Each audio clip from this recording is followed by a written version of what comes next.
తెలంగాణ రాష్ట్రం ఏర్పడిన మొదటి ముఖ్యమంత్రి గారు ఉద్యమంలో పాల్గొని తెలంగాణ రాష్ట్ర సాధనలో బాధ్యత వహించిన వాళ్ళందరికీ ఒక గుర్తింపు గౌరవము వాళ్ళ యొక్క ప్రతిష్ట పెరగడానికి వారి ప్రయత్నం చేస్తారని మీరు మేము మనమందరం ఆశించినాం.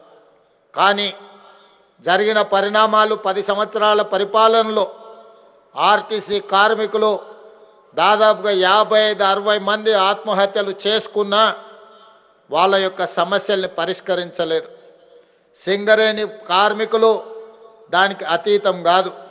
అదేవిధంగా పంచాయతీరాజ్ శాఖకు సంబంధించిన వాళ్ళు కానీ రెవెన్యూ శాఖకు సంబంధించిన సిబ్బందిని ఒక దొంగలుగా లేకపోతే ఈ రాష్ట్రాన్ని దోసుకున్న దాంట్లో రెవెన్యూ శాఖ సిబ్బందే అత్యంత క్రియాశీలక పాత్ర పోషించింది అన్నట్టుగా ప్రజల ముందు మిమ్మల్ని దోషులుగా నిలబెట్టే ప్రయత్నం చేసింది. అయితే ఈ సందర్భంగా కొంత చరిత్రను మనము చర్చించుకోవాల్సిన అవసరం ఉన్నది. ఈ సందర్భంగా మనం గుర్తు చేసుకోవాల్సిన అవసరం కూడా ఉన్నది. భూమికి ఈ తెలంగాణ ప్రజలకు విడదీయరాని అనుబంధం